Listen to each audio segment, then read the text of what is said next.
Hey, welcome to How to Write a Novel. So it seems like to get a little time away from people, to blab to myself in Tokyo, seems like a good method is to go to shrines. I was at this place, the Meiji Shrine by Yoyogi Park. That's the park I was at last episode that I didn't know the name of. Pretty busy place, pretty touristy, but even there, it's like if you just go kind of behind the shrine and go down one of the sort of access roads, there weren't that many people. So I was like, I think this could be the trick. So today, I was by Sunshine City, the big mall near Ikebukuro Station. And it was a little windy and overcast, so I saw a subway entrance and went in, but it was some weird subway line that I don't know what it is, and it took me somewhere that I didn't know where I was. And when I came back up above ground, again, I'm like, I don't know where I am. I'm under some overpass, I don't know what's happening. And there was a sign that said, hey, major subway this way, or another shrine 500 meters the other way. I forget what it's called. Starts with a G. But I was like, fuck it, let's go check that out. Let's go see what's going on with the shrine. So I'm there right now, and it's smaller, but it's pretty nice. And there's fucking nobody here. It's a Monday afternoon. Just wandering around, and it is really cool. Like all these shrine areas, they really do feel super traditional. It's just cool. It's like I got some kind of sense of this just from Japanese video games I played as a kid. Alex Kidd games and Spellcaster, anything on Sega Master System basically, because they didn't really go out of their way to localize stuff that much. So, I'd just be playing these games where the dude's eating a rice ball in onigiri, and I didn't know what the heck that was for years.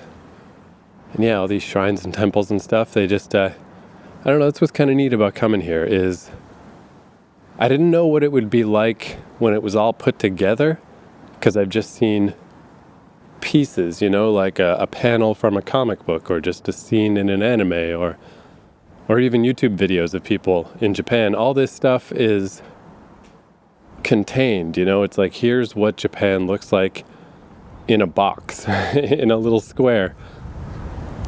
So the individual pieces I've seen before. I've seen all this shrine type stuff before, for instance, but I've never seen it just around me, just flowing all around.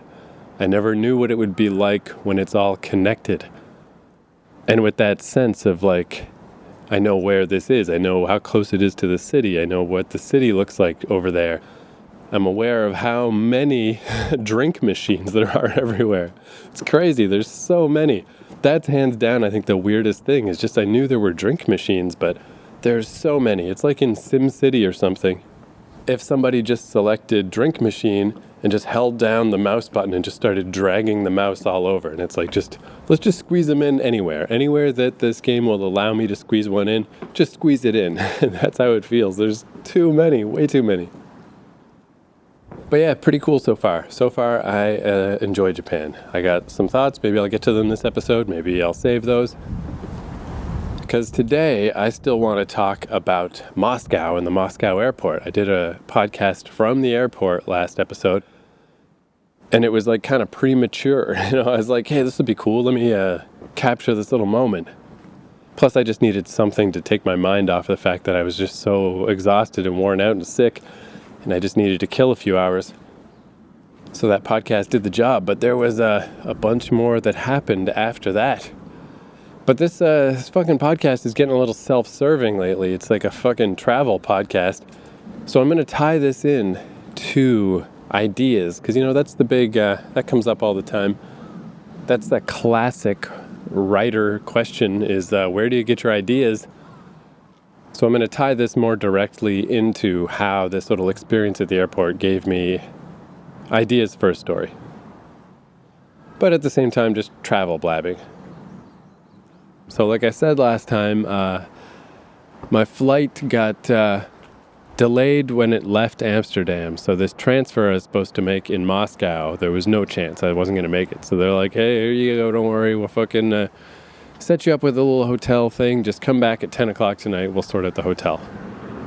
And I was already getting my first tastes of just how incredibly bad the bureaucracy is in Russia. Just so slow, so unfriendly, zero customer service. Like, for instance, when I went to Vancouver last time, my flight got overbooked, so there was no seat for me. And I guess it makes sense that this is like I was surprised in a way how seriously they took it. But I guess if I was a business guy, I had places to be, people to see, fucking moves to make, I guess I'd be pretty pissed. As it was, I was just some guy flying to Vancouver for no reason. It was when I was about to start this novel, in fact. It was right before I started working on this novel, and then, a little bit after that, I started this podcast. But yeah, that's my whole plan. It's like, don't worry, guys. I'm not in a hurry. I'm just on my way to the West Coast to write a novel, like the fucking spoiled son of privilege that I am. And I like those times of enforced inactivity, having to hang out somewhere. I even like just doing laundry, being at a laundromat. But yeah, so it's like, okay, I got to hang out for the afternoon at the airport. That's cool. I'll just do some work. And they also bumped me up to first class and gave me a $400, not even a flight credit, but just like $400 like cash money. Here's a check for $400, which was considerably more than the flight cost. Like the whole thing was just like, I was like, oh, this is great. I wish I could get bumped off my flight all the time. But that's, that's what customer service-based culture will do. It's like, man, we fucked up. Sorry, please don't be mad. Please don't write angry reviews. Please don't tell your friends that we suck. Please come back next time. Here's money, here's an upgrade, here's an apology, here's a food voucher, here's everything. Please, here. Sorry. And from what I gathered in the Moscow airport, that's not a North American specific thing. There were all kinds of people from all kinds of different countries that got stranded because of this flight not connecting. Going to different places, coming from different places. And they all said, like, man, this would never happen. This has never happened anywhere else. Like, what the fuck is going on with how shitty this is? How much this Russian airline doesn't care. How much they're not looking after us. How much this all sucks. And we kind of pieced together as the evening went on. It's kind of like a lot of buck passing. It's like, that idea that you can take an organization, take a business, take a company, take a country, take any group. And it's like shit runs downhill, like the way the people at the top act is the way the organization acts. And unquestionably, the Russian mindset is this is not my fault. This is someone else's fault. Our little group, we kind of became a little friend group throughout the day. And we managed to break through the Russian bullshit a little bit and just get some sense of what their thought process was. And their thought process was always passing the buck. The airline was like, hey, this isn't our fault. It's that fucking airport in Amsterdam that wouldn't give us flight clearance is the only reason that we're late. And then the people at the airport are like, this isn't our fault. It's that fucking airline for getting you guys here late. And then once we finally got to this hotel, the hotel people were like, well, this isn't our fault. This is the fucking airport dumping you people on us. And it was just so clear that everyone was resentful of the other person. Everyone thought they were having to shoulder a burden that wasn't their responsibility. And it's the exact opposite of, there's this guy, Jocko Willink. Super interesting. He's got his own podcast, but if you want a slightly shorter version, a shorter introduction to him, he's been on Joe Rogan's podcast. He's a former Navy SEAL guy. Now he does like corporate speaking and like writes books about, productivity and inspirational, get shit done, whatever. And his book is called Extreme Ownership because he said that was kind of his biggest takeaway. What he learned being the head of these Navy SEAL guys is the exact opposite of what these Russian people were doing, is you take responsibility even though it's not your fault. Like if he's the leader of some platoon and something goes horribly wrong, there's just no point in passing the buck. There's no point in blaming someone else. So what he learned was most effective, and what he started doing was he just took responsibility for everything. It's like, okay, this guy fucked up over here, and this led to this, and he's got this sense of the situation.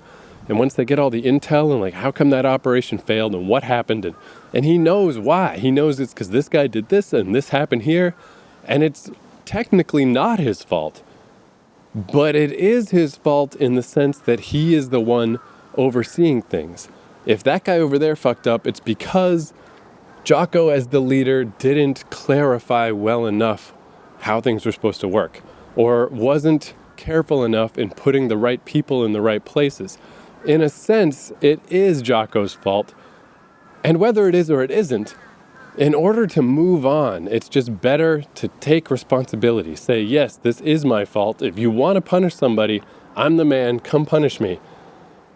But more often than not, he found that in those situations, if he deflected and he said, hey, it's not my fault, it's this guy's fault, that just makes people not trust him, not trust his whole organization. It makes them resentful of him. It makes them uncomfortable with the whole situation. They lose faith.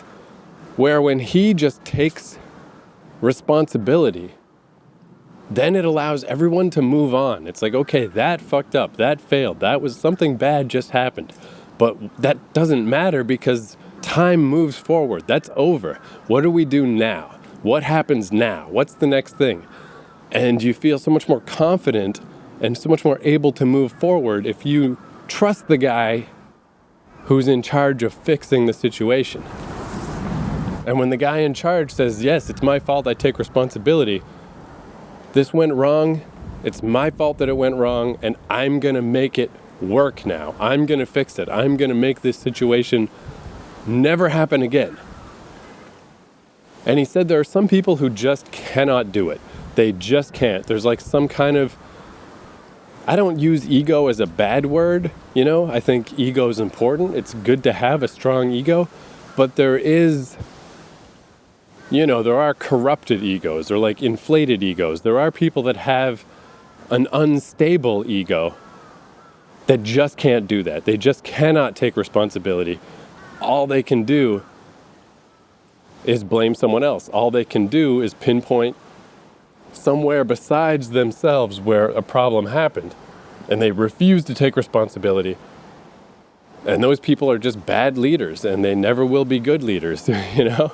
And that's basically, if I had to put it in a nutshell, that's the feeling I got from every fucking strata of that organization at the Russian airport. Nobody was taking responsibility. Nobody felt like anything was their own personal responsibility. Nothing was their fault. It was all someone else's fault. And no one was going to go above and beyond or out of their way in any way to make things better. But at the same time, the reason that was happening was also obviously because no one was empowered at all. Like North America, we are super, super individualistic, obviously, to the point where, like, even if you watch employees at McDonald's, the people who work the front of McDonald's do not have a specific job.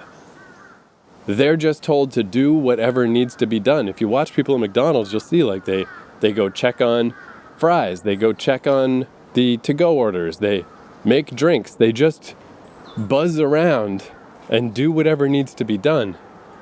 Because the old method, which was just you work the fries, you work the drinks, you work the counter, wasn't efficient.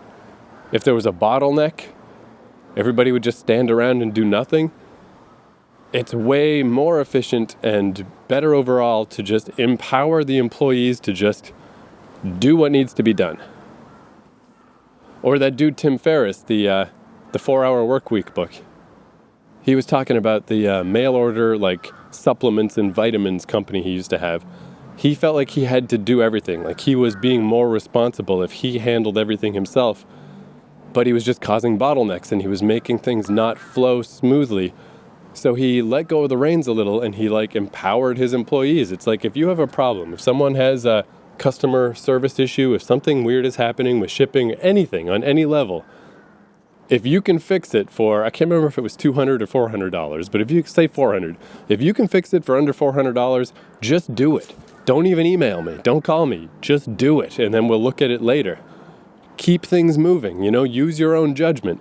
Fix it however you think is the best way to fix it. And he said just the amount that everything worked better was remarkable. So again, Russia was the exact opposite. Even just that couple of days I was in Russia, unbelievable how clear it is. Like that classic Iron Curtain 1980s US versus the Soviet Union thing. The fundamental tenets of it are still true. North America is about individual empowerment, and Russia is very obviously not, because it's crazy how long it took. So we showed up at 10 o'clock, no one explained anything, everything was crazy, everything was weird.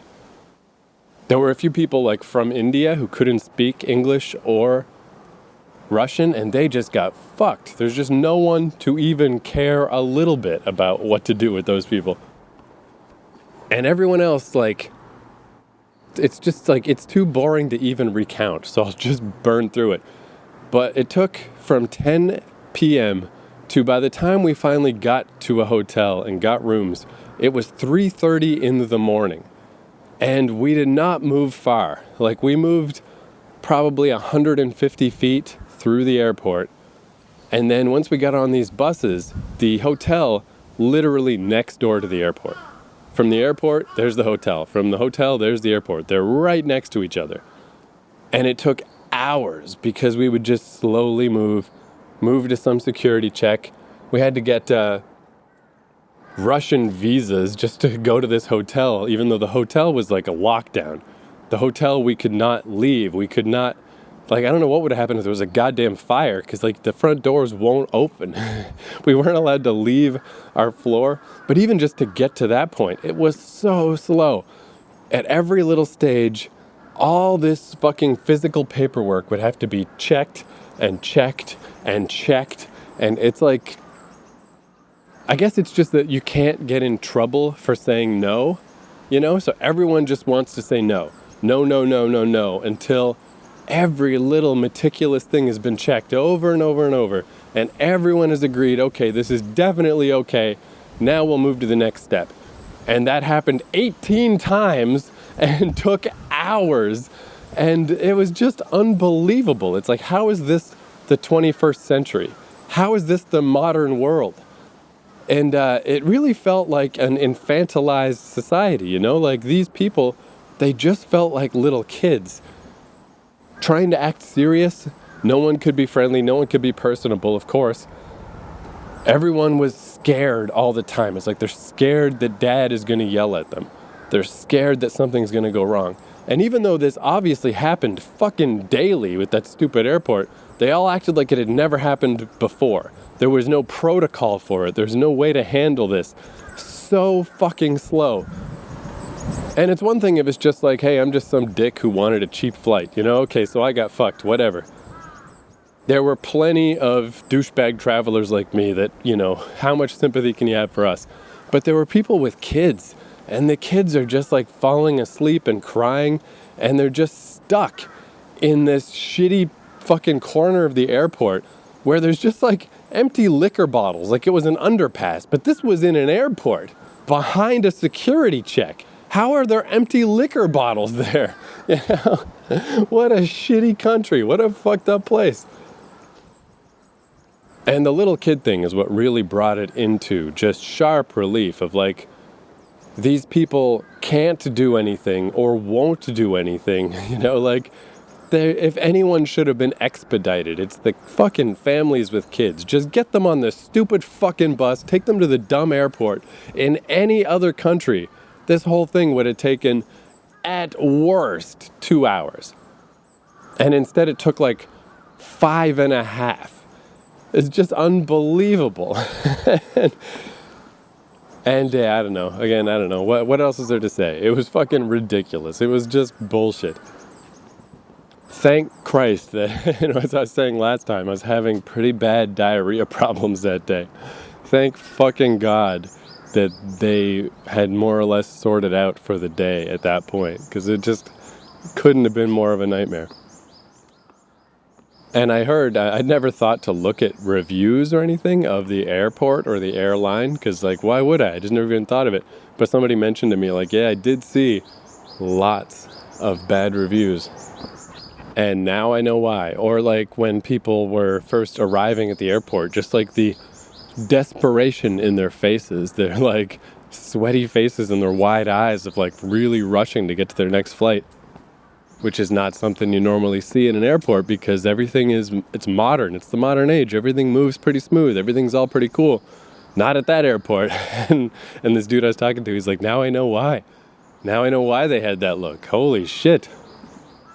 Because you just get caught in fucking bureaucracy nightmareville. So what was cool though is physically, I was in bad shape. But other than that, I was pretty much the prime candidate for this type of horrible, dumb bullshit to happen to. Because I wasn't in a hurry. I had 47 days or whatever booked here in Tokyo at the cheapest possible hostel I could find. So who cares if I miss a day? Who gives a shit? And I just spent like a month in Amsterdam by myself, heading out here to Tokyo where I don't know anybody, Next month, my friend Brad's coming to visit for like a weekend, but a lot of alone time, a lot of solo travel. So this whole thing was fun in that sense, because it was like my chance to just kind of hang out. Like it was like a weird sleepover, like we're all just stuck in like the worst summer camp in the world. And I kind of moved my way up the chain where on the flight to Moscow, there was like an older Dutch guy who, I don't remember his name because it was a very Dutch name. And we just kind of blabbed about whatever for a little bit. But at least, but then he missed his flight. He was going to Thailand, I think. So I saw him and I'm like, oh, hey, look, there's a guy I know. So that's cool. At least there's some guy that I know. And then at the 10 o'clock time when we were first waiting for our hotels, little did we know we were still 5 or 6 hours away from what should have been a half-hour journey. I saw a dude who he was right before me at the little counter where they told me I was never going to catch my flight, where I saw the redheaded Russian girl I talked about last episode. But he was right in front of me. He was the guy who got told, hey, maybe you'll have to stay in a capsule or whatever in the hotel stuff. So I was like, oh, that's that guy. So he's also stranded. So we were just standing there not knowing what the fuck was going on with the hotel situation. So I just said like, hey, I guess we learned our lesson about transferring in Moscow, right? And we got blabbing. His name was Lawrence. He is also Dutch. I can't remember where he was going to. Maybe he was going to Thailand. Maybe everyone was going to Thailand. I don't know. But yeah, he was in his mid-20s. He's a video game dude. Like how last episode I mentioned that game Papers, Please. He brought that up independently. He's like, you ever play that game, Papers, Please? Like, that's what this is like. And I was like, dude, nice. We will not have a hard time hanging out. We will not have a hard time finding things to talk about. Because that's kind of a deep cut. You have to be a pretty big video game nerd to know Papers, Please. So yeah, that was cool. We talked about fucking traveling around and Dutchness and the insanity of Moscow or whatever. And then as the day fucking dragged on, in the endless lines and waiting and stand here. Literally at one point they were like, go down these stairs. Oh, come back up the stairs. Okay, back down the stairs. And it's just like, oh my fucking God. But in the midst of all that, I met this dude who I'm pretty sure he was from Australia. He lived in The Hague in the Netherlands, but he wasn't Dutch. But he could speak Dutch. His girlfriend was Dutch. Well, I'll get into this with his girlfriend in India and stuff. It's kind of cool. But that's the dude who saved the day for sure, where he just, he's like tanned, kind of cool. He was closer to my age. And he just seemed like the kind of guy who knows how to marshal a party. This guy just knows how to connect people and how to fucking make a fun time happen. I found out later his name was Valentine. I had to ask him, because that's the other weird thing. It's like you're just hanging out with people and talking to them, but nobody actually knows anybody's names or whatever. And maybe he doesn't give his name readily. He's like, yeah, my name's Valentine. I was like, for real? He's like, yeah, that's my real name. But what was cool with that dude is, so when we finally got to this hotel and we're still just stuck in the hotel and we're just lined up in the fucking hallway while they sort out rooms for people and all this fucking, again, checking every piece of paperwork and triplicate and quadruplicate and just over and over and just so fucking slow and awful. And at that point, I was just finally really just out of steam. I was just slumped against the wall. It's just like, oh my God, what the fuck? Like, I just got nothing left in me. What the fuck is this? Oh, that's how ridiculous it got too, actually. So last episode I mentioned there were these people from Brazil ahead of me in line to get the hotel stuff sorted out, and it took for fucking ever. But this took so long that by the time we got there at 3:30 in the morning, they literally had to go back. They didn't even check into their room. They just sort of like immediately like, we got to get back on those buses and go back. Our flight's leaving pretty soon. Like, and that's something I think is a great little, this is a great litmus test for how ridiculous something is, how ridiculous a society is as long as you can parody something, as long as you can make a joke about something, then it's not irredeemable, It's like, it's still somewhere within the realm of reality. But if something gets so ridiculous that you can't, because a joke is just exaggerating something, right, for comedic effect. If you can't exaggerate something anymore, that's when you're at the end of the line, man. Something really needs to change. Like when your overnight hotel thing at the airport takes so long and is so slow and so inefficient that as soon as you get there, you have to go right back. That's the sketch. That's the joke. You cannot get more ridiculous than that. It's not possible. That's the end of the line. It was so slow that as soon as you get there, you got to go back. Like I was thinking, like if I wrote a sketch about a mall in the Netherlands that didn't have a bathroom, and the joke is that everyone's at the mall and they're like, where's the bathroom? How is there no bathroom? But that wouldn't be a joke. That would be factually accurate. That's how it really was where I stayed. And like, how do you parody that? How do you take that a step further? You can't do it without going into straight absurdism of like you get to the mall and they inject more shit into you or something. Like you're at the end of the line. This can't get sillier. And when you hit that point, things got to change. That's when there's no more like, oh, it's just my culture. Oh, it's just how it is. No, it's fucking stupid and it needs to change. Like I mentioned that to my friend Brad and he's like, yeah, where I'm at, his place, Fukuoka, you're not allowed to walk up and down escalators. They frown on that because you could fall and get hurt. You could bump someone. It's not safe or whatever. You're not allowed to walk on the escalators. You got to stand on the escalators. But at the same time, you have to stand on the left because it's two, competing things of like, hey, if you're standing, stand on the left so people can get by. But no one needs to get by because you're not allowed to walk on the escalator, Like you've just hit maximum fucking, what's that called when you've hit terminal velocity? This can't get dumber. This is at 100% dumb. Like that needs to be like a ministry in the government or something. It's like, let's just look around at our various laws and, all right, this one's weird, that one's fucked up, this is some weird shit we've just always done, whatever. But if we find one that is so dumb it can't even be parodied anymore, that's the thing that needs to change. That is too dumb to exist. So anyway, I was fucking out of it. I'm like, I just cannot believe how long this took. But I'm finally at this fucking hotel and it's like, oh, God damn it, I'm just about to die.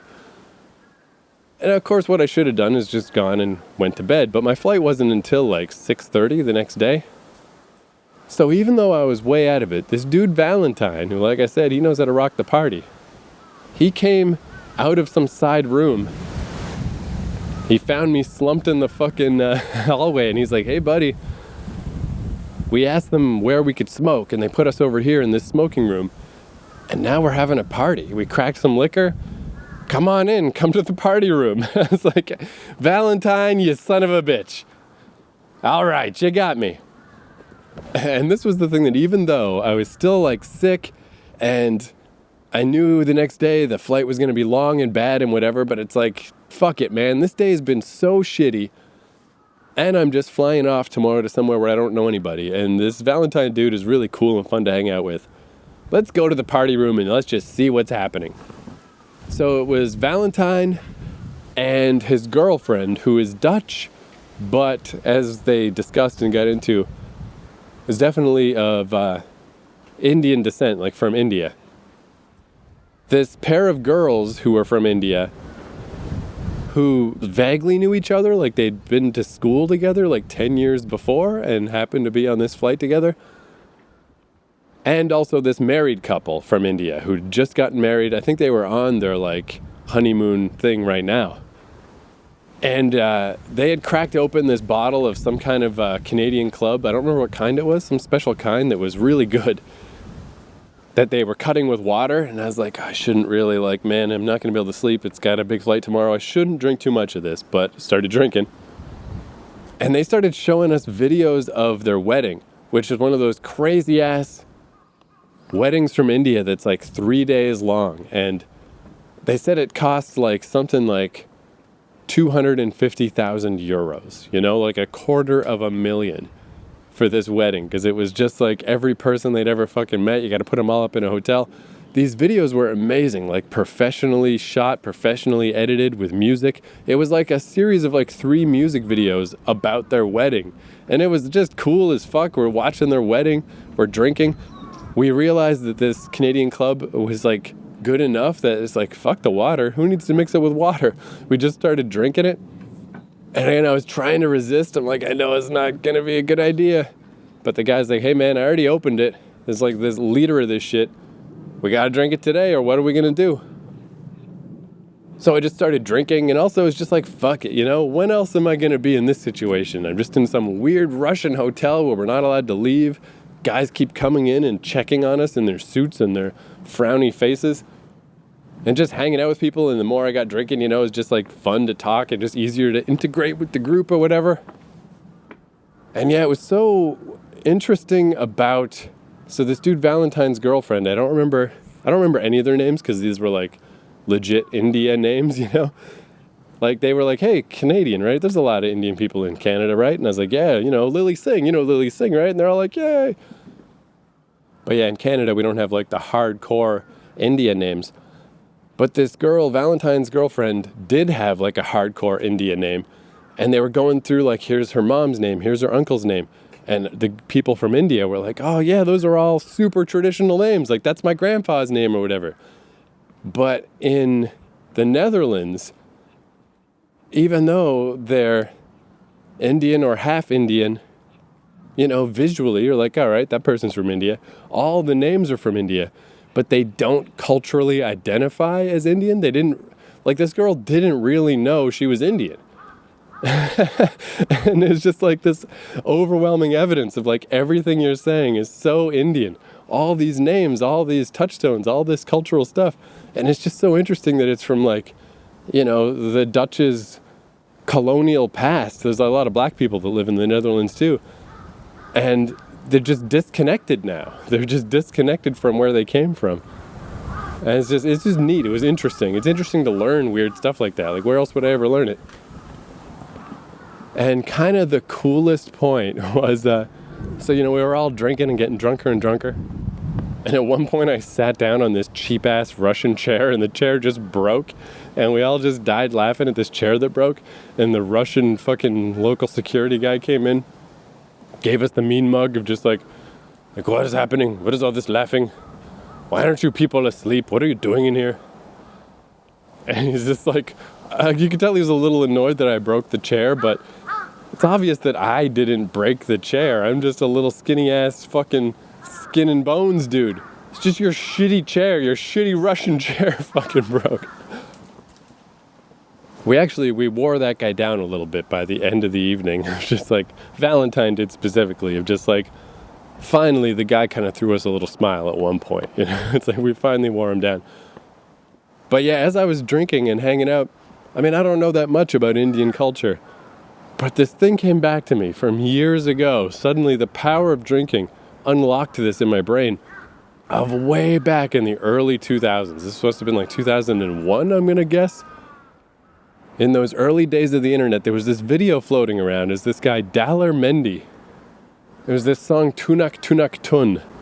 And it was like a little viral hit back then, mainly because it was kind of ridiculous. You know, it was like he's this kind of overweight dude. He's wearing traditional Indian clothes, but in the video, there was like 5 copies of him with like bad 2000 special effects, each wearing a different color of the robes, like a red one, a green one, a blue one. And they all did these little dances to this song, and they kept giving these like little glances at each other. Like one of them would do something, do some little dance, and the other one would give this little like, ah ha ha. I don't know how to describe the look, like, oh you, you know? And it was famous. I didn't tell them this, but it was famous because it was silly. You know, it was a very silly video. But I did legitimately like it. I listened to that song a bunch of times. So I brought that up. I'm like, hey, wait a sec. Like, I just had this weird brainstorm, like, do you guys know the song Tunak Tunak Tun? And everyone was just like, yeah! And they brought it up on their phone. And it's this fucking Tunak Tunak Tun, Tunak Tunak Tun, Tunak Tunak Tun, da da da. And we're just like, I don't know the words, but I can sing it, you know, like phonetically, I can kind of,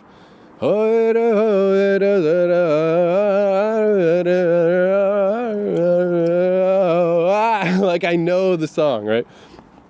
So we fucking pulled that up, and we all just sang along to that song. Not Valentine and his girlfriend, they didn't know it, but everyone from India knew this song. And like that made the whole thing. That made the whole night. Like just that moment of just like, I'm in Russia with a bunch of people from India, and we're all singing Tunak Tunak Tun back in 2001 when like me and my friends in New Brunswick were just like, look at this silly video. Like I never could have known it would pay off like that, you know, all those years later. It was just awesome. But yeah, we drank way too much. We drank the whole bottle. And again, this is where that dude Valentine is just good at modulating the party, you know? Because they were tempted to open another bottle, and he's like, no, look, that bottle's not getting open. Like suddenly Party Dad became Real Dad, where he's like, do not open that. That is not opening. And then when the sun started to come up, we'd see the gray shitball fucking Russian, you know, view out the window. He was the one that's like, it's bedtime now. We got to go to bed. We got to wrap this up, because everybody else, once we got into the party vibe, we would have just kept going forever. But yeah, he was like, he arranged the party. He set up the party. I'm really thankful that he came and got me, you know, that he came and pulled me in. But then when it was over, he's like, also, party's over. Everybody fucking go to your rooms. But it was so fun. Like even in that night, we were talking about like, wouldn't it be great if we all took a trip to India and just all hung out there? Like it's so fun to hang out in this hotel room in Russia. What if we all hung out in India? That would be cool. And it's not even so crazy. I mean, it's totally a thing that could happen. But I mean, as if, of course that's not going to happen. That would just be weird. But in the moment, like it was a nice little, it's one of those things, it's like a nice thing to say. It's a nice validation that like, yeah, we're all having a good time. We're all pretty cool. We're having an all right time right now. We've made the best out of this dumb situation. But then I fucking got back to my little hotel room. It was just like, I don't know where this dude was from. He spoke a little bit English, not much, but the dude had the big respirator.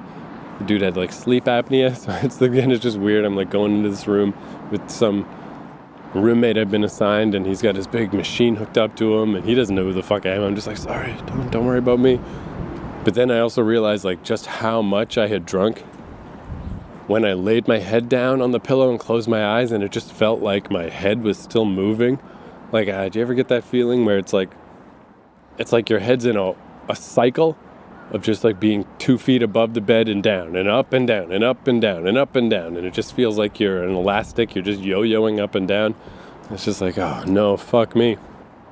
So I didn't sleep that well, woke up way too early, then still just ended up dicking around the stupid hotel all afternoon because the 2:00 bus to take us back to the airport they didn't get their shit together until like 3:45. This one Dutch girl in our group was really starting to lose her shit, and I can't blame her. She's like, I'm gonna miss my other flight. Like, this can't happen again. This is not gonna happen again. Just get us on the bus. Like, what is wrong with you? And again, I just really felt like, I wish I could feel pity for these Russian people or empathy or something.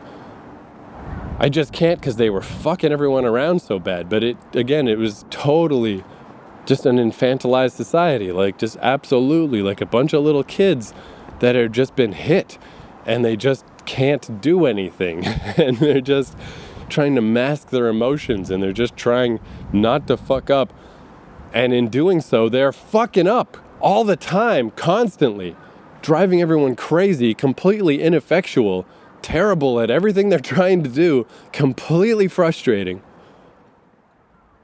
But presumably everybody made it to their planes on time. Mine was the latest to leave, and I had about an hour, once everything was said and done, to just fucking dick around and wait at the gate.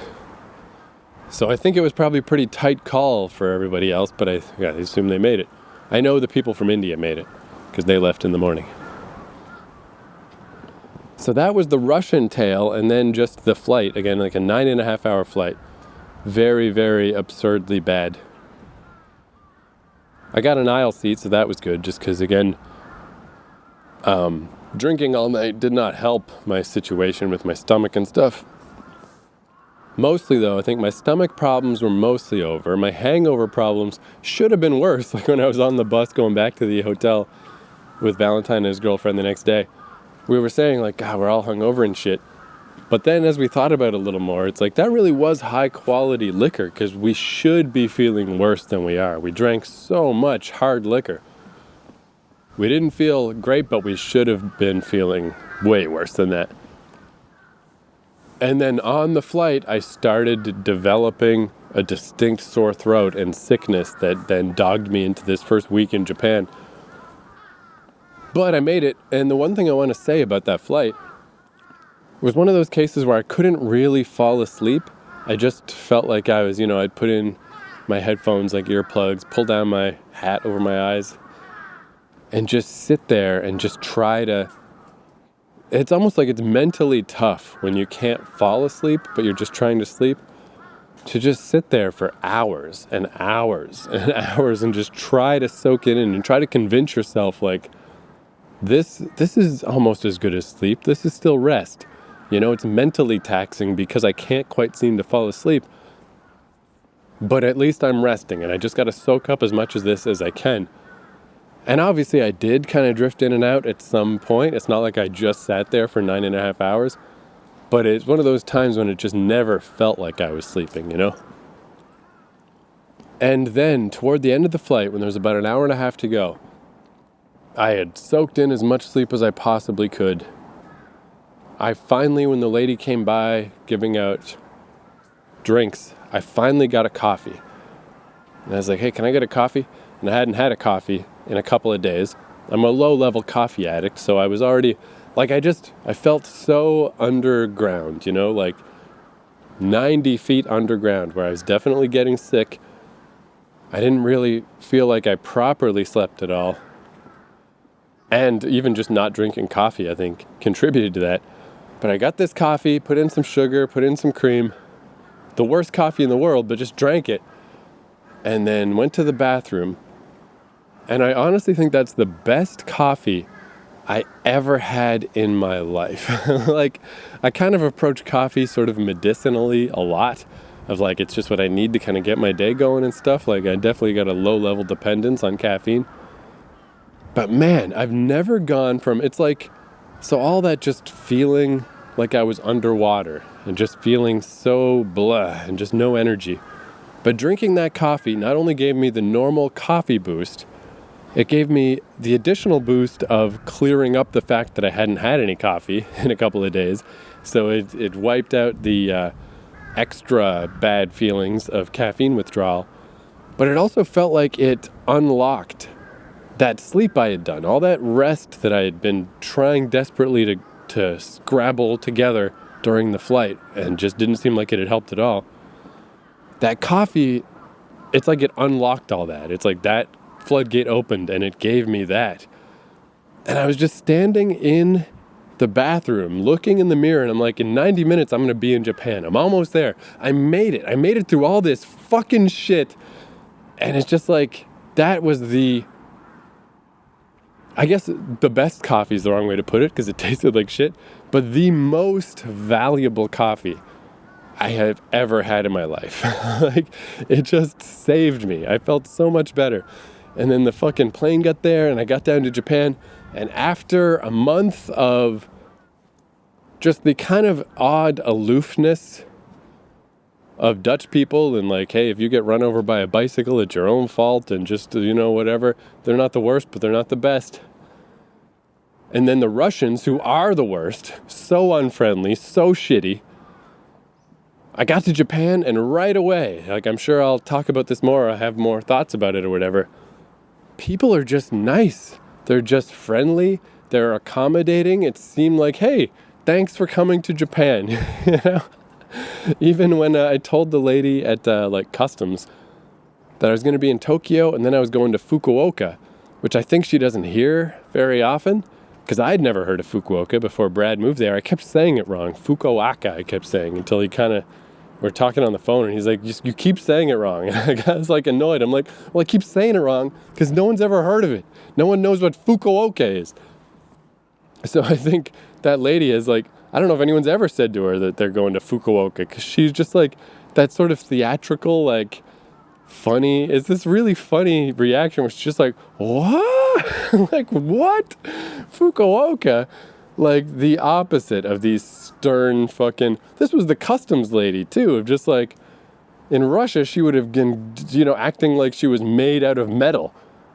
Like she was part tank. In Japan, she was just like, whoa, Fukuoka, right on. Well, have fun, buddy. Here you go, stamp, stamp. Go have fun, my friend. And I was like, this is amazing. This is so much better. And yeah, I'm sure I'll have thoughts and stuff, especially as I'm here longer. I mean, I'm always creeped out by collectivism and culture. Like when people say like, oh, I love traveling to see other cultures. Like I think that's where there's a big disconnect for me, is to me, culture is like a bad word. Culture is just everybody acting the same. And that's not a good thing. That's a scary thing. That's a pod people thing. But if your culture is going to guide you in a direction, at least here in Japan, it's guiding people in the direction of being cool and being friendly and being nice. I'm sure if you live here and you got a mortgage and you got to deal with bureaucracy and stuff, I'm sure that's not fun.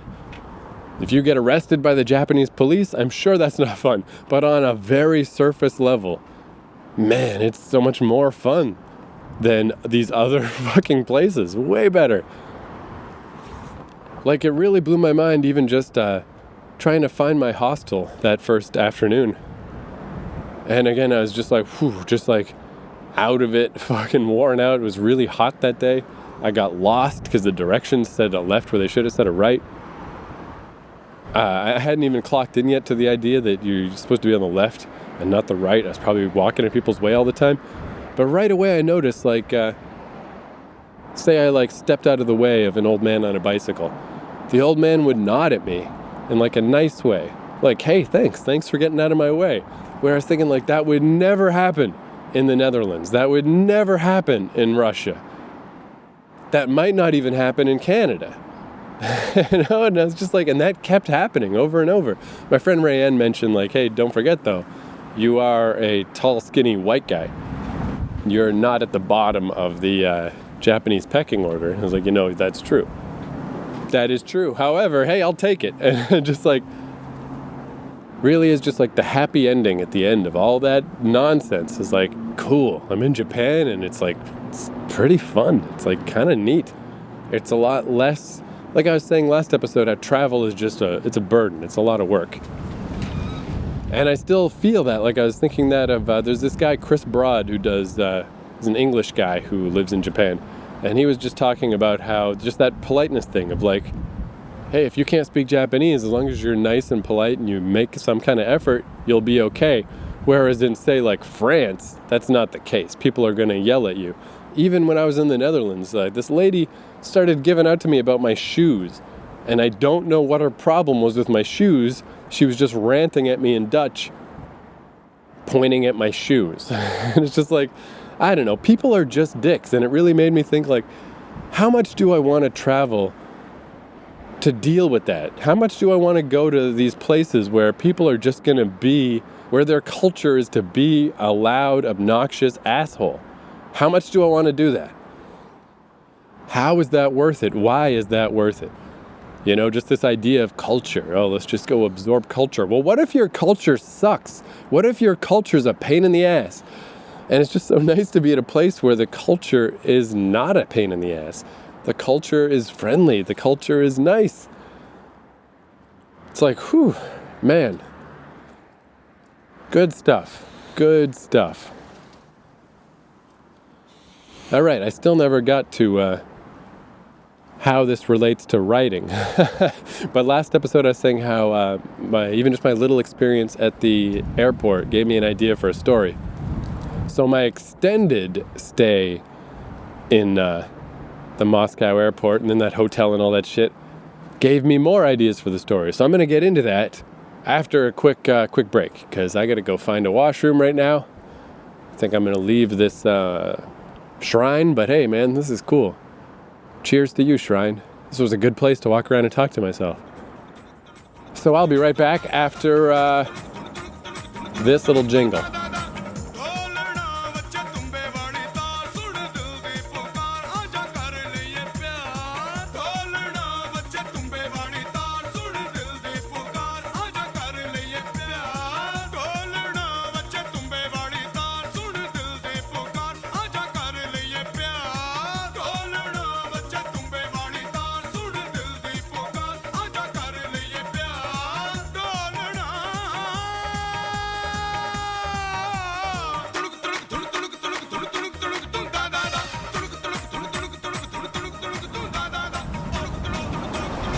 I'm just walking back past the map that I saw in the first place. This is called the Gokokuji Temple, across from Zoshigaya Cemetery. For the record.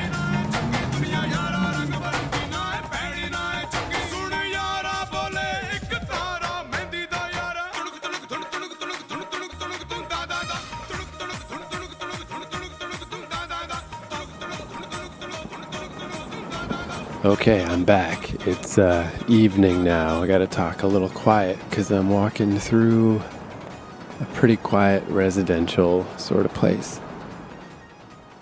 One thing I love to do to get to know a city or whatever, so from where my Airbnb is, the closest major station is called Ikebukuro, and it's pretty major, like all the major trains all stop there.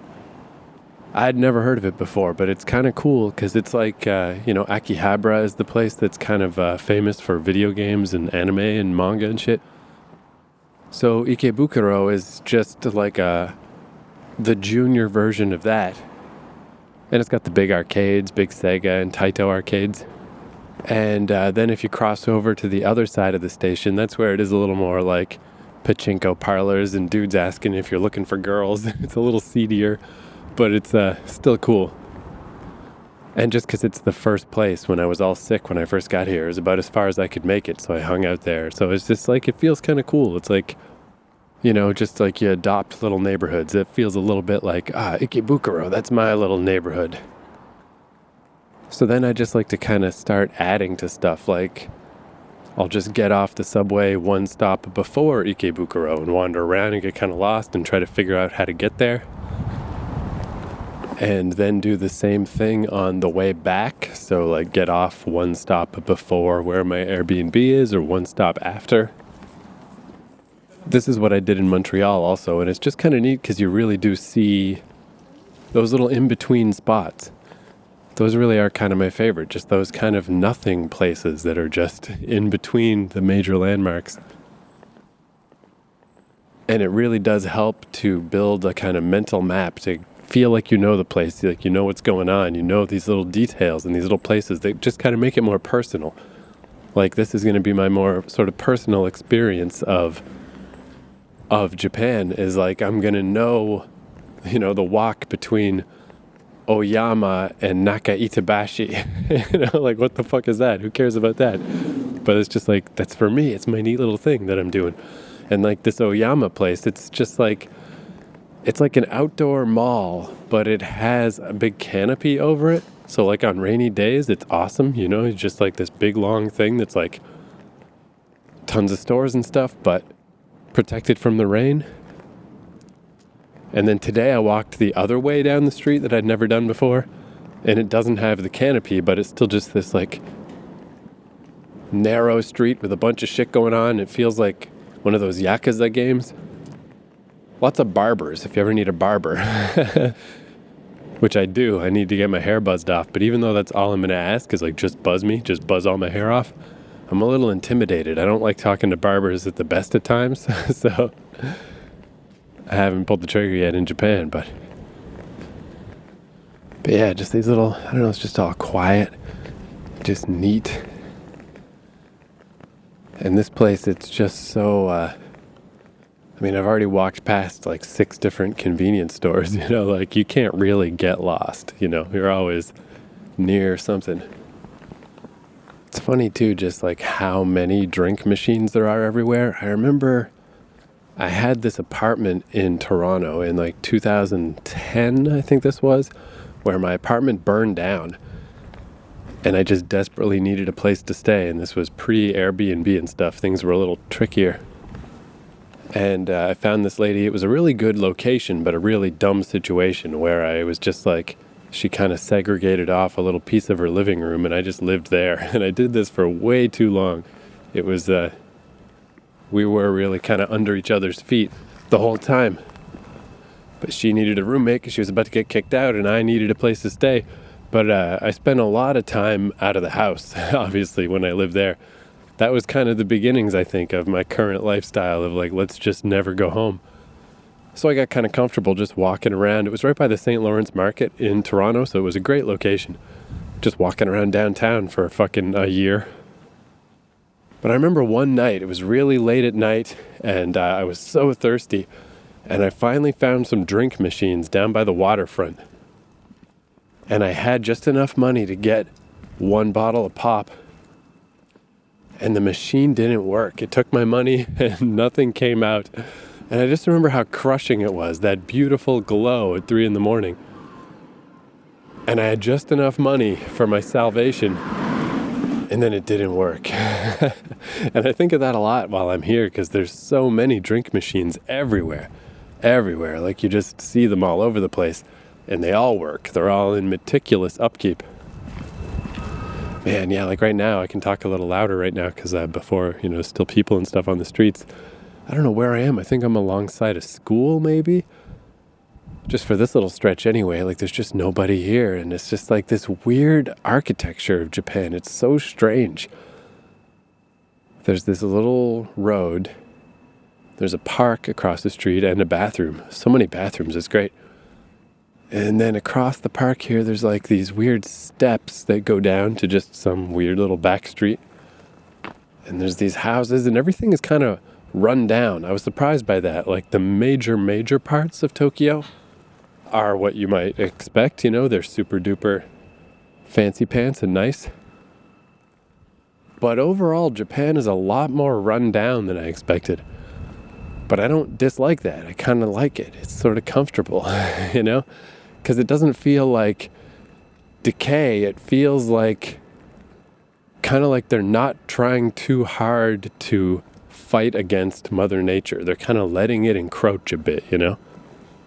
Like it would be disingenuous to keep everything spick and span and super spotless and pristine all the time.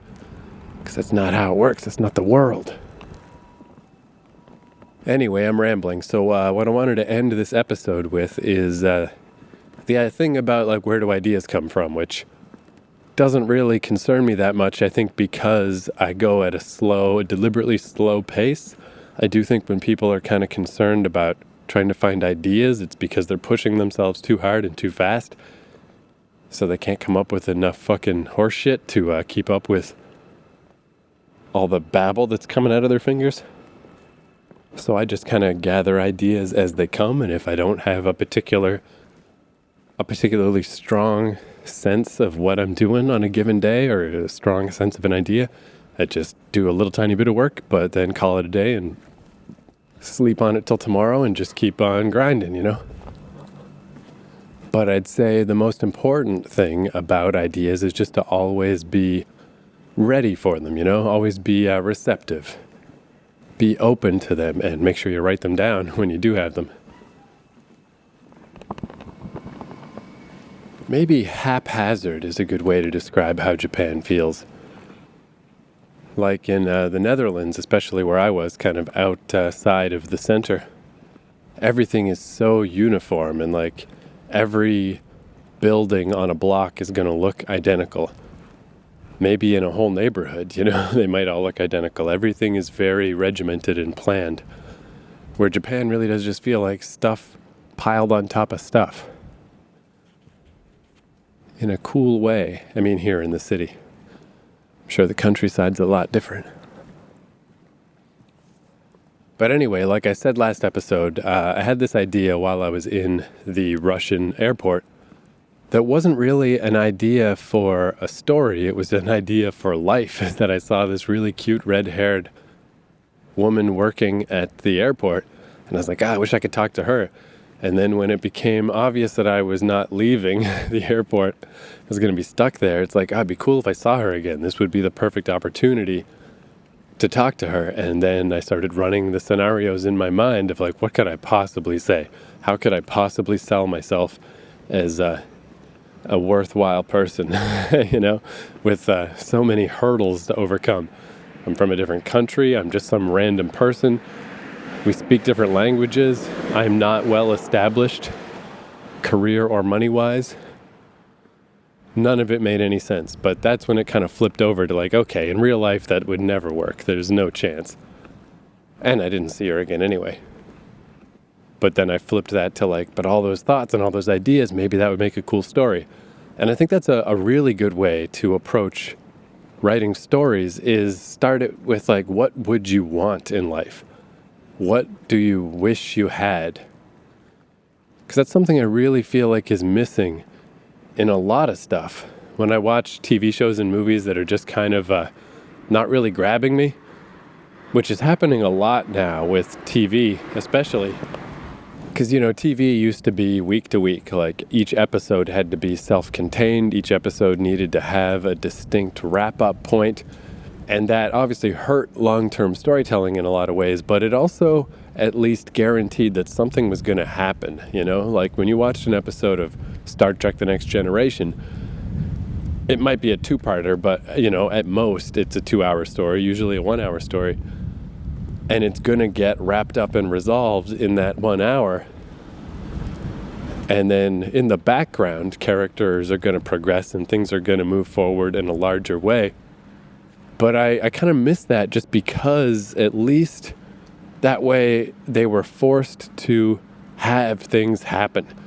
And now that TV shows are just serialized, you can have a whole episode where nothing really happens. You can have a whole season where nothing really happens. It just keeps getting pushed forward of like, yeah, okay, nothing really happened, but hold on, it's going to happen at the end of the year. This is all leading toward the big wrap-up. But then does anything really happen at the end of the year, or are we just rolling on to the next year? And, it's just, it just tires me out. I'm just like, what is the point of this? What the fuck is the purpose of this? And maybe that sounds reductive, like maybe it's a little much to say, like, what is this story about? I don't think it is, but I can see why other people would think that's maybe a bit of a narrow view of storytelling. But it frustrates me because I don't know what it's about. I'm like, I don't know what the point of this is. I don't know who made this or why they made it. And even if you don't look at it in that sense of like, what is the literal point? What is the actual message? Because actually, I'll get into that a bit later in this episode, because I don't necessarily think that's even that good of an idea to write with an agenda like that. But I wonder what the point is just on like a personal experiential level. Like, as a person on the earth, here we are, we're on the earth, we've got our one life, we have our experiences, we have our ups and downs, we have our hopes and our dreams. And we have so many things that are never going to happen, Or like things that happened once and are never going to happen again. Or things that are rare. Or these feelings and experiences that we all long for, that we wish we could feel again or at all. there's things that we want. And to me, that's what a story is for. It's a dream. It's a little mass dream. I can show you a dream and you can look at the dream I made and we can experience it. And I feel like that is severely underutilized and lacking of we have these opportunities. We have these opportunities to feed that part of us that has these fantasies and these wants and these desires that we can never have, but we can pretend. And why aren't we? What the fuck are these stories about? What are these movies about? What are these TV shows about? To me, I feel empty. I feel like they're not about anything. And it just, man, it bums me out. So I think that's a very good way to approach coming up with ideas for stories and ideas for writing is, what do you want? What do you long for? What do you wish that you had? So just forget about it as a story. Just think about your life. Think about your life and think about what is missing. Think about what hole you wish you could fill, what wound you wish you could salve, and work from there. So in this case, it was a literal, actual fantasy I had of I wish I could talk to that girl. I wish I could learn more about her and her situation. I wish I could overcome these weird circumstances. And ultimately, I wish I could present myself as a valuable person. That's what I want. That's what I wish for. So that's what this story is about, And maybe it's not cool, to be so openly plaintive, to just so openly admit, your desires and your feelings of weakness and here's what I wish that I had, here's how I wish I was, here's how I wish people saw me. It's probably exposing a lot about myself and my own weaknesses and my own fucking weird detriments. But you got to do that, to tell a story. And I mean, this is shallow. This is a pretty shallow story. I wish that the cute girl at the fucking airport would hang out with me. But this works on all the levels of, fucking this story I'm writing about these two kids that are stranded on an island together. And one of them goes crazy. Very, very obviously about my schizophrenic brother and the fact that I couldn't help him from going crazy, It's the two sides of that coin is I want to get to the bottom of what my desires are, what I wish I had, what I long for. And to know that, you've got to know where your weaknesses are, what hurts you the most, what is the most difficult thing in your life. And even this dumb story about just I wish the girl at the airport would hang out with me. I think that's not coincidence either, of just that, I just spent a fucking month by myself in the Netherlands and now I'm by myself in Tokyo. And like I was saying, hanging out with Valentine and those guys at the fucking Moscow fucking hotel was so awesome because I just hadn't hung out with anybody all month. So I think that's one reason why this, I've said in earlier episodes how I don't vibe with romance stories. I don't really feel it. I don't get that. I just don't know how to write that kind of story. But now I do. Right now I do feel it. I don't think I would have gravitated toward some girl at the airport if I hadn't just spent a month by myself, So grab it now. Grab it while it hurts. Grab it while it feels raw, Use this feeling. There's a train going by is why everything's beeping.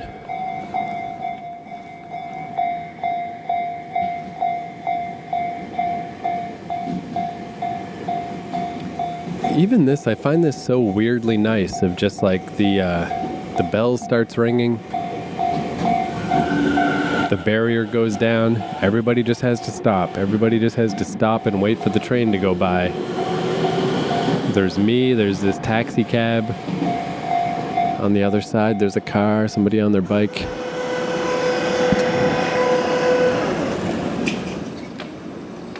and we all just have to take a fucking half a minute and just wait. I just like it. I like enforced downtime in life. I really do like it. It just feels nice. Those nice little moments. Like, again, I don't know. I could go do all the touristy stuff in the world and all the top 10 shit you gotta see in Tokyo, and it wouldn't be as good to me as these little moments like this, like walking through these neighborhoods at night, stopping at a 7-Eleven, getting some kind of chocolate eclair, fucking just stopping for the train to go by, even just recording a podcast like this, rambling to myself. Like, these are the memories I like. This is what I like. So anyway, this story about this girl, yeah, I came up with a bunch more stuff that I added to it. Man, there's a lot of trains. There's another one. So yeah, my basic, I came up with kind of the whole, like, I like to have an overall structure. And I came up with like a whole structure for this story that's good enough. Like, I'm going to need a lot more details and a lot more moments to like fill in the gaps to make everything feel vital all the way through. But I've got the basic skeleton all figured out. So this guy misses his transfer in the Moscow airport. They put him in a capsule, and he sees the girl that he noticed who works at the airport, and he convinces her to hang out with him a bit, and they hang out and have a cool night that night. Then the next day, he's supposed to get on his new flight, and he's just like, he's teetering. He's like, it would be crazy for me not to get on this flight, right? Like, if I let this flight go, then what? Then I'm just stranded in fucking Russia at the airport? But what if I did that, you know? What if I did that and I could see that girl again? Because we had such a good night yesterday. And it was supposed to just be this one-off weird thing. But what if it wasn't? What if it went another day? And what I was going to have push him, tip him over the edge, is all that stuff that happened to me with hanging out with that Valentine dude.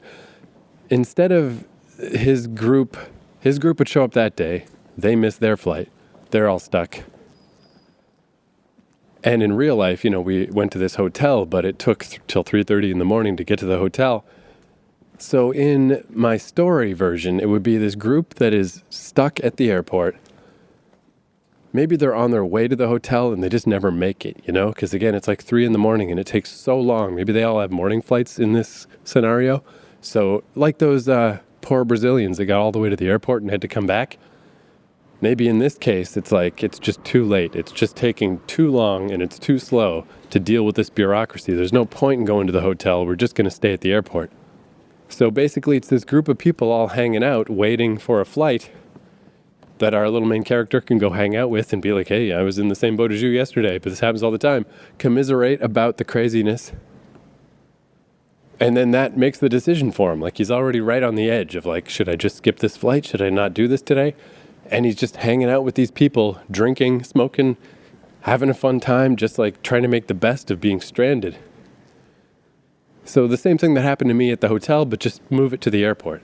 And then the cool redheaded Russian girl who works at the airport could show up. And there's the dude that she hung out with the day before, and now he's got this gang of people, and they're all hanging out, and drinking and smoking and having fun. And she's off work for the day or whatever, so she's like, well, fuck it. All right, let's hang out again. Let's do day number 2. Then day number 3, Valentine and all the party people are gone. They got on their flights and they left. But our protagonist is still there because he's already let his flight go. Like, at this point, all he can do is buy another flight at a horribly expensive price. So it doesn't matter when he does it. There's no hurry anymore. He's already let it go. He's already made the dumb choice. He's just stuck. So he stays for a 3rd day. And the girl hangs out with him again, but she's like, this has got to stop. This is ridiculous. Like, what are you doing? This is where they have their kind of reckoning of like, what do you want me to do? I'm from Russia. I'm not just going to leave with you. Like, what is this? This is such nonsense. Like, you got to get out of here. And this is like, it's been fun, but what the fuck is this? So then another day passes, and day 4, she doesn't work that day. She even tells him that. She's like, look, I don't work tomorrow. I'm not coming to the airport. I'm not going to be here. You get your ass out of here. This is silly and this is over. We had a great time, but get out of here. But day 4, he doesn't go. He just stays at the airport. He just stays by himself. Nothing really fun going on. The girl's not there. But then she shows up. She shows up in her street clothes because even though it was her day off, she comes to the airport and she looks different because she's not dressed in her stiff regalia anymore. She's in her normal clothes. And they have kind of a little reconciliation. And she's like, I did hope you would be here when I showed up. And they have another nice romance day and things end on a nicer note. And then on day 5, he finally does leave. But they leave on kind of like an ambiguous but like hopefully sort of positive note of like, this doesn't seem like this could work. This doesn't make any sense. I'm certainly not going to come with you today. Maybe not ever. But it's the modern world. It's not like you'll fly away and that's the end of it. I mean, we got Facebook, we got cell phones, we got all this stuff. We can be connected. We can keep this connection and we can see what happens. We can try to go somewhere with this. But for now, you got to buy a plane ticket and you got to go home. You can't just keep living at the airport, And of course, by now, if you're a regular listener of this podcast, how much I like to envision things as movies, that it kind of helps me keep things together in my head, or it's a nice way to visualize stuff. So I've got that basic structure, I've got the 5 days all sorted out. And of course, this could all change while I'm writing it. This is just to have an outline to, string things along, to have, some structure while writing. So I've got those 5 days laid out, and then for the ending, I like the idea of just like the kind of bittersweet parting at the airport, kind of like how Garden State probably should have ended. And not too happy, but not too sad, just kind of like not some big phony baloney romance blowout, but not this is never going to happen, just like a maybe, a nice maybe. And when I think of it like a movie, it would be the final shot is just this big-ass Russian plane flying above the clouds, nice gentle shot, no sound. And then just as the credits start to roll from the bottom of the screen, we keep on the shot of the plane. The plane keeps flying as the credits roll. And the song A Bell and a Whistle by Early Mart plays because it's one of the most beautiful songs I've ever heard. And it's just tonally, like that's the tone. Like tone control. Tone is so important. Of like that's the tone I want to get to. Even though this would not be a movie. Maybe someday. But for now it would just be a story. But still to try to hit that tone, that feeling of the plane flying over the clouds. Nice, calm, languid, quiet. Then that song starts to play, credits roll, and then as that song ends, we fade to black. Credits keep rolling. And that's one thing I love so much that doesn't happen often. Movies don't do it very often, but I love the credits rolling over ambient imagery. The first time I remember seeing that was that movie Finding Forrester, which I don't really remember the details of that well. It was like Gus Van Sant's movie after Good Will Hunting.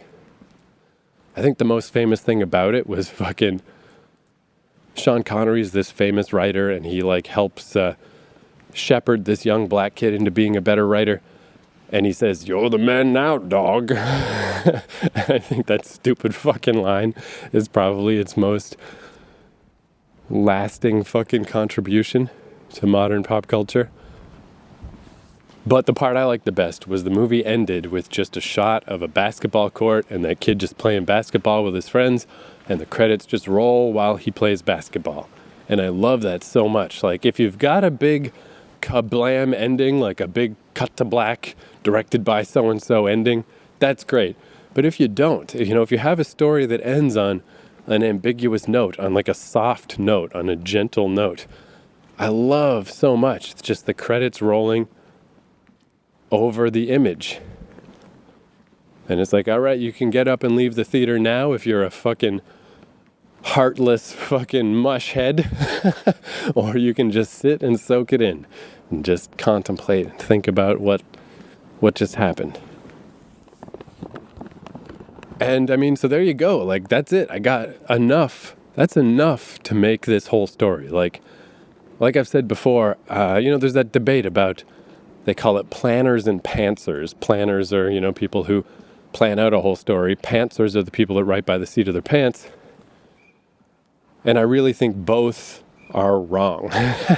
If you plan excessively, I think you're missing out on some of the best stuff that you can come up with, because when you're in the moment, when you're really inhabiting each moment as you write, I really think that's where most of the really great stuff comes from. That's where most of the really idiosyncratic moments come from.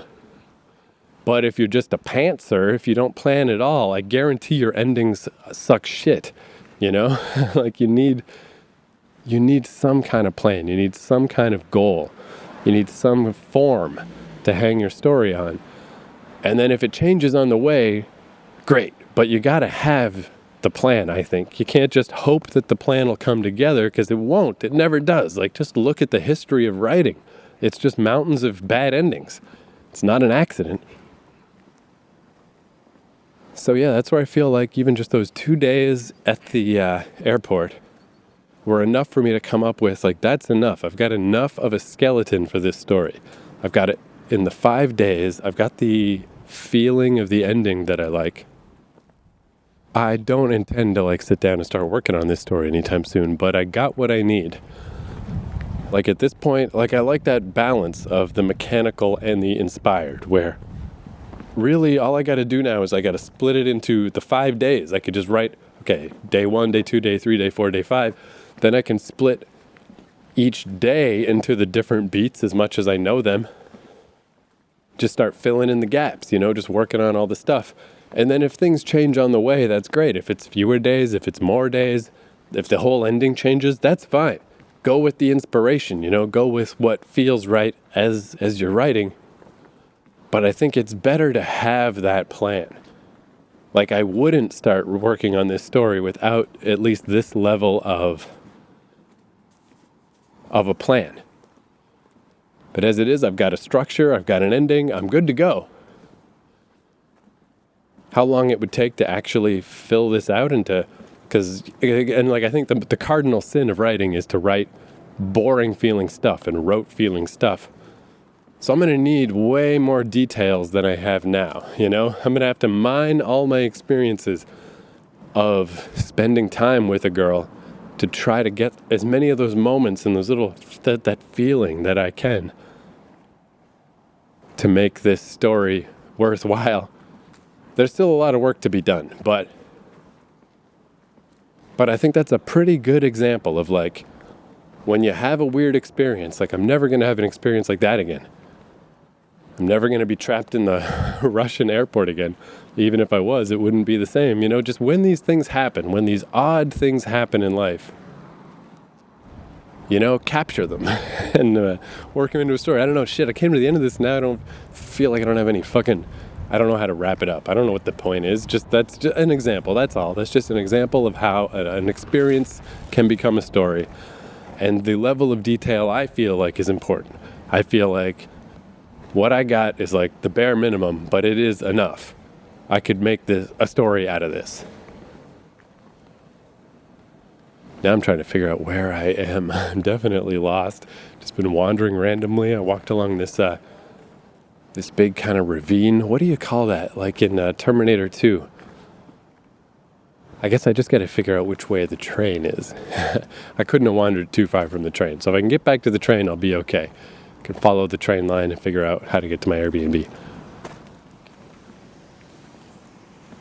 So, speaking of fantasies and just fantasizing about stuff, when I was thinking about, when I, expanded the scope of this story to add in the stuff that happened to me at that airport about, staying at the hotel with these people from these different places and hanging out and having all this fun, that's where I was my fantasy. I'm starting to realize more and more how many of my fantasies involve directing a movie. I really got to try to do that before I die.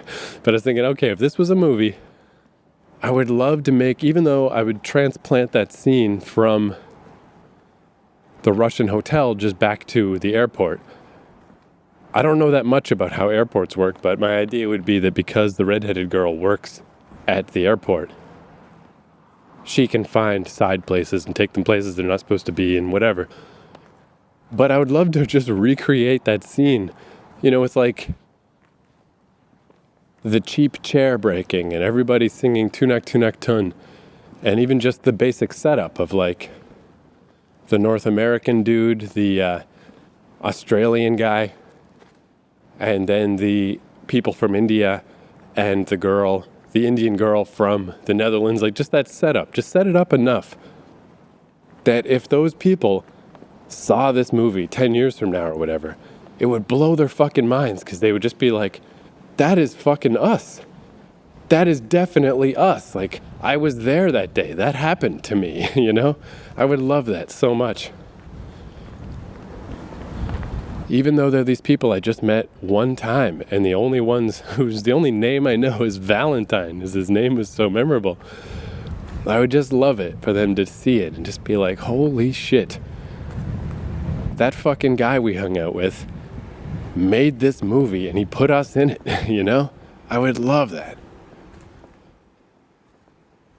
And then I even thought, additionally, I'm like, man, it would be so cool, because I don't know, if I had a normal phone with data and stuff, I could have just become all their Facebook friends and shit. But I don't have that, so I did not. But how hard can it be to find Valentine from The Hague, I got the sense that he was like some kind of business guy, like a reseller or an importer or something.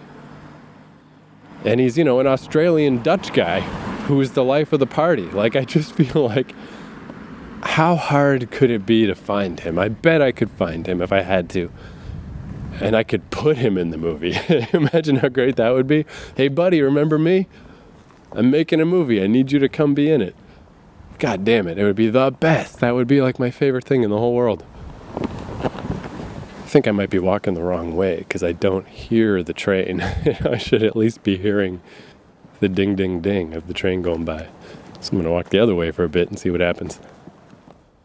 I did pass a little map, but it was all in Japanese. Although I just got that thing, that cool Google Translate thing, where you hold up. I forgot about this thing, but you hold up your camera and it translates on the fly. And it's all nonsense in Japanese. It doesn't make any sense, but you can get the gist of it. And it's just so cool, man. It's literally like a special effect from a movie.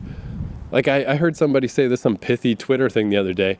But it's true, is that when you get old enough, you realize that you're like a time traveler who's trapped in the future. Like, my world is gone, man. When I was a young teen, we didn't have the internet. We just had CD players, fucking Walkmans, Discmans or whatever. And now we have all this crazy tech that is like out of a fucking movie. It's crazy. Mission Impossible shit is real now, and I have it on my $50 7-Eleven garbage phone. It's so crazy. It's so crazy. Anyway, this has been quite a rambly episode, so I want to end with one last thing. I've definitely been, so I said a bit earlier about the idea of writing with an agenda. Anything with an agenda, I don't like. Like, I've started to realize that's what I really don't like about current internet discourse, is the agenda thing. I really, really try hard to not take a side. And I think I have certain inherent, I grew up on Ayn Rand books and shit. I have certain inherent biases or whatever, ways that I lean. But I really don't feel like I lean very far.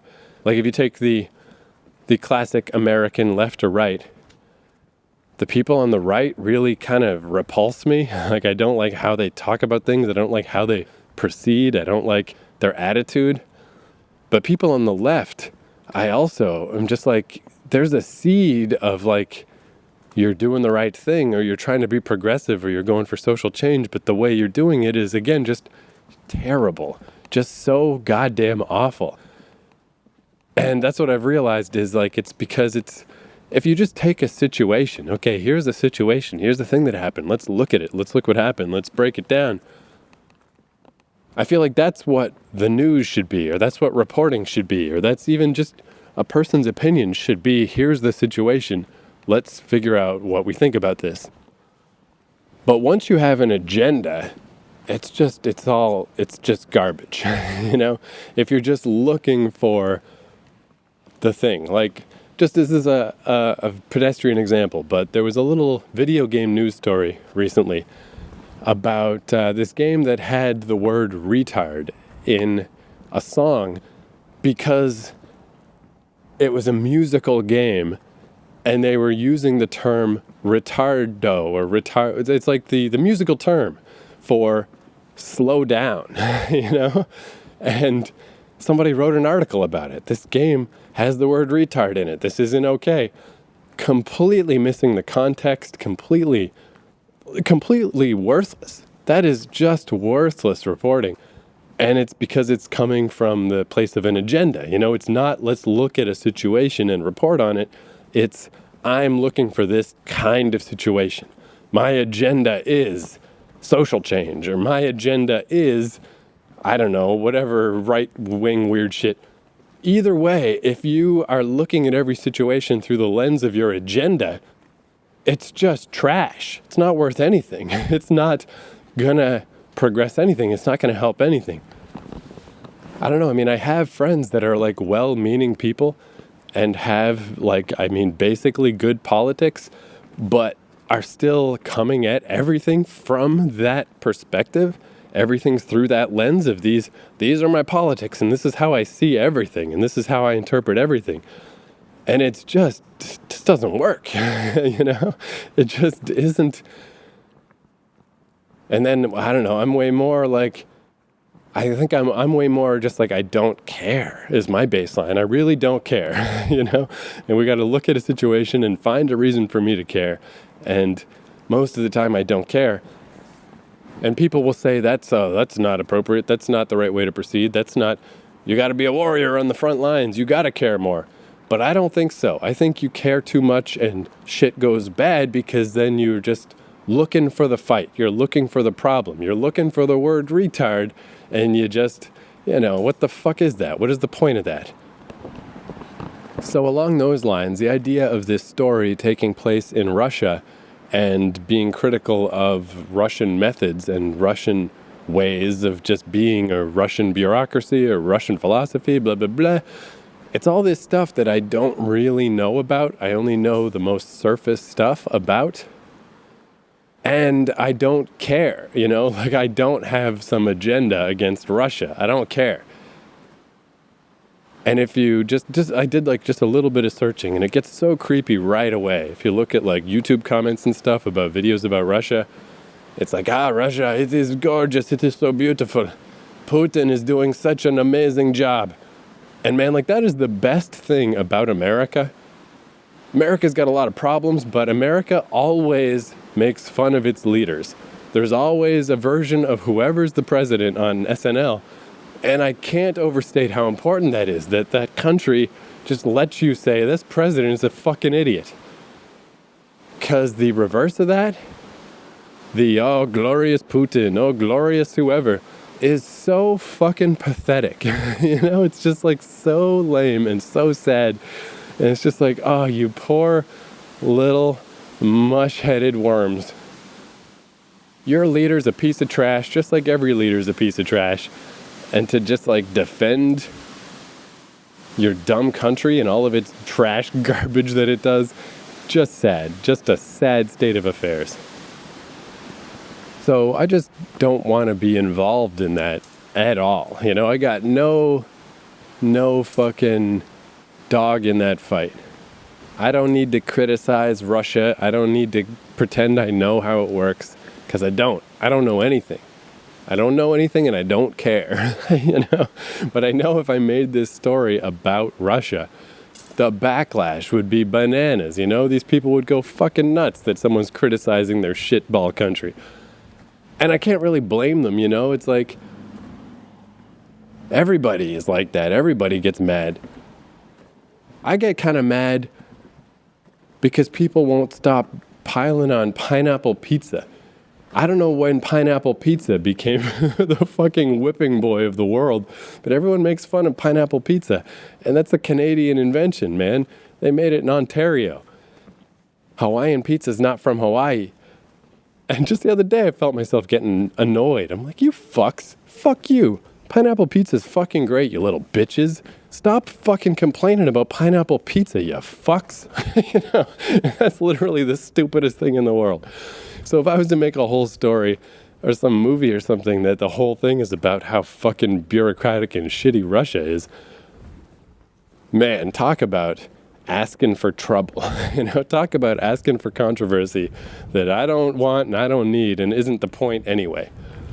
The point is, you know, collectivism in general. It doesn't, for being from a collectivist society, one character's collectivist society, the other character's fucking individualist society, but how different are they really and how does it affect things? It is about that, but it's not specifically about Russia. I don't give a shit about Russia. But that made me realize it would actually be kind of cool to just fictionalize it. Just make up a country, you know? Like, it'd be very obvious that it's, you know, Soviet-ish or thereabouts. The accents, you know, make up an alphabet that's like weird because Cyrillic writing is really weird.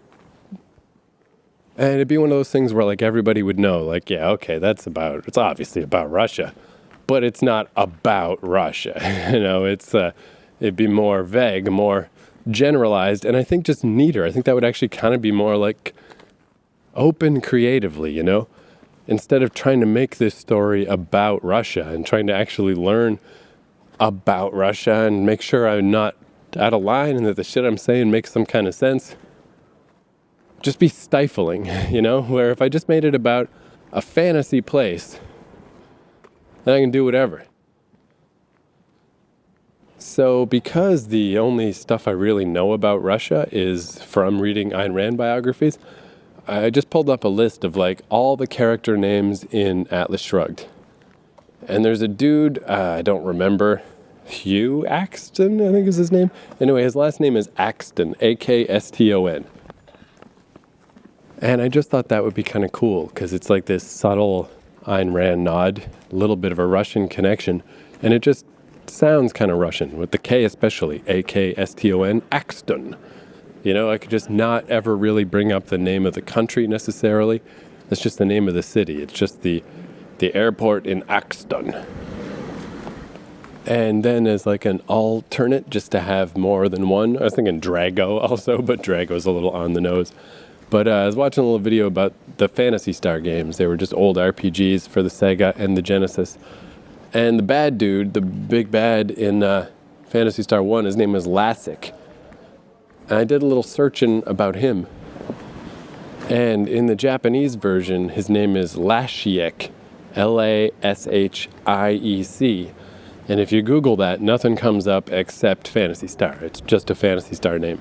So I was thinking, that's a pretty cool name, Lashiek. And then if I change the C to a K, then it's just my name. It's nothing. It's not even the Phantasy Star thing anymore. But it's like, I like those nods when I'm looking for a name for something. I love to kind of base it on something else that I like. I like the idea that if I call this place Axton or Lashiek, you know, it's like, it's either a very subtle Ayn Rand reference or a not very subtle Phantasy Star reference. But those are just cool names. Those seem cool. And yeah, there you go. It doesn't have to be Moscow. It doesn't have to be Russia. It can just be its own place. And it kind of frees it up. Makes it easier to write about the sort of social philosophy of the place if it's not a real place. And less likely that some Russian guy would throw a fucking Molotov cocktail through my fucking window. All right, I think that's enough for today. I have to figure out where I am. I think I saw a train track. I think I can get back to the train line from here. I'm definitely a little lost. I don't quite know where I am, but hey, whatever. It's only because I got to pee that's even a problem. Fuck it, man. Just walk around all night. Why not? That's the point. It's the point of being in Japan, is to just walk around. Soak it in. So let's end with that song, A Bell and a Whistle by Early Mart, one of the most gorgeous songs I've ever heard. So just imagine our two characters have had their bittersweet breakup, but not a breakup, you know? Let's fucking move on with this situation. Let's move this to a different venue. Let's see if we can survive not hanging out at the airport. Let's see if we can survive taking this relationship long distance. Airplane flying above the clouds. And then the credits start rolling now. Sunday nights, nice for hospitals and homes, answering the phone.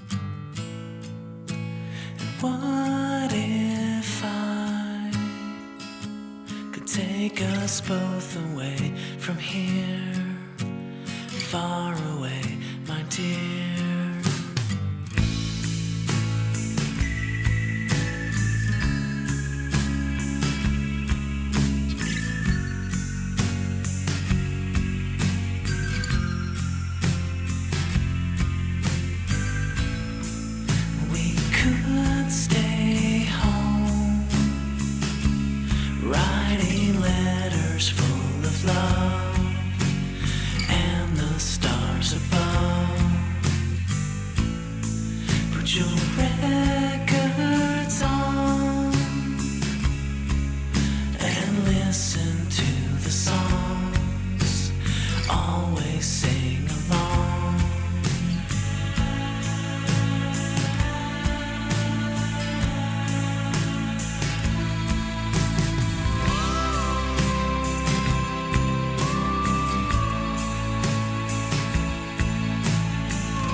Sunday nights are perfect when they're just the two of us. Just got to record a tiny little bonus bit. Man, I love so much when I walk around and I suddenly see something I recognize. So I saw a train go by and I'm like, okay, that's a start. I'll go to the train line and then from there, you know, it's either left or right. One or the other is going to get me where I got to go. So I'll try one way, and if it doesn't work, I'll go the other way. Hopefully I can find a 7-Eleven maybe and use their Wi-Fi and check a map. It's starting to rain and stuff, but it's just a really nice night, just a really cool night. And I was walking along and I saw a gas station, and you don't see a ton of gas stations. Those are pretty rare. And I realized, wait, that gas station, I recognized that sign and the underpass I was right by. I was like, wait a fucking second. I'm on the other side of a place that I've already been the very first day I got here, when I couldn't find my Airbnb and it was just hot and I was sick and I was exhausted and I walked around for like 2 hours and couldn't figure out where to go, just because we're supposed to say there's a store on the right and then turn to the right, and the direction said left both times. And I just spent the whole day, or that whole like 2 hours looking for, well, maybe they meant this store, maybe they meant this left, walking all over the place. And I walked here because this was one of the places. I'm like, well, maybe they meant this street. Because I remember I walked past the gas station and nodded at the dude. And then I got to this overpass and I was like, this is definitely wrong. This is definitely not right. Crossed over the overpass, went back down that way. And I just remember I was going to say, because I was like, if I see that same guy outside the gas station, that I would just walk by and walked back, you know, even if I didn't know if he'd understand, but I was just going to say like, you know, wrong way or whatever. But he wasn't out front, so I didn't see him. But I'm there. I'm like, this is so great. Even that weird first day where I got lost and I'm wandering all around, that just paid off. Like, I just saw it and I'm like, ding, ding, ding, I fucking know where that is. I've been there before. I know how to get home from here. Fucking awesome. I fucking love when shit like that happens. And truly unexpected right now, because like I said, I was pretty lost. I really didn't know where I was. I mean, I certainly didn't expect to see that gas station. In fact, I didn't expect to see that gas station ever again in my fucking life, you know? But it's I love it. I love that feeling. I love it. My friend Ray was telling me that he hates that feeling. It's one of his least favorite things about traveling is just being lost and not knowing where he is and where he's going. And it's funny because I just couldn't feel more different. It's just how people are different, I guess. I don't love being lost. It hits a point where it gets tiresome. But in little doses, it feels so good. I love that feeling of just flowing through a city and just putting yourself in God's hands. It's like, I'm sure it'll all work out. And then when it does, and when it connects like that, God, that's a good feeling. I feel like there's something in my brain that wants to be a cartographer. Like I was saying about getting off a subway stop early and a subway stop later and connecting things and growing my knowledge of the footpaths of a city and how things work. It feels so good. I love that feeling. Okay, so there's my bonus bit, but now there's people all around, back in civilization. So I'll wrap it up. Thanks for listening. Talk to you next time.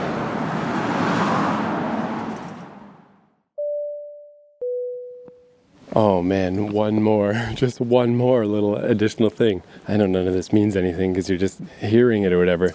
I just had my mind blown, man. So that ravine thing I was walking by, if you could hear the rushing water and stuff, that's so fucked up. It's like, this is another case where not having a proper phone is cool.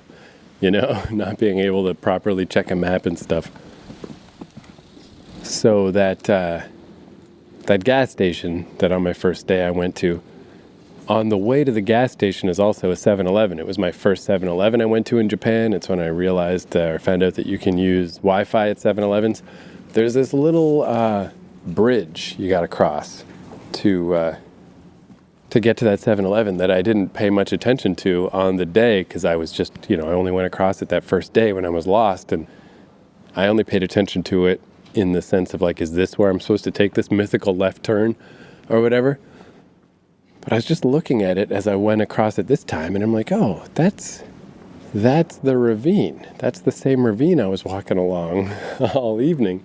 And then I realized, wait a second, I walked down this exact stretch toward the end of that podcast when I was just saying, like, when I started talking about not calling the place Russia, calling it by a made-up name. Because I was like, oh, I recognize this part of it where there's these little observation deck sort of things and this little bulletin board. I'm like, I walked right by it. That is right by my Airbnb. That's like fucking a block and a half away. I was right by my Airbnb, but I never realized that ravine connects up and goes right by here. So I just kept walking. I deliberately walked all far away from where I was supposed to go. That's so fucked up. Like, yeah, I just got back. Actually, this happened to me the other day. I was at the Meiji Shrine, and I took an exit and just like, it's like, you got to go through these woods to get to this shrine. So I took this exit that I thought was going to point me a certain way, and like, oh, this will lead me to that park that connects, or that's next to the shrine. But it kind of curved while I was in the woods without me realizing, so it flung me off in the wrong direction. And I walked around for fucking an hour and was all lost, maybe 40 minutes. Finally connected to some Wi-Fi, got a map, figured out where I was, and when I went back to where I was supposed to be, like I ended up exactly back where I started. Like that whole walk was just pointless and took me in a loop. That same thing happened today. I guess that's just part of the game, man. But it's so neat, It's like I just never realized like my Airbnb's right around the corner from here. And there's the ravine. That's fucking awesome. I didn't know they even connected. I don't know. It's just cool. All right. That's enough rambling. Again, thank you. I'll talk to you later.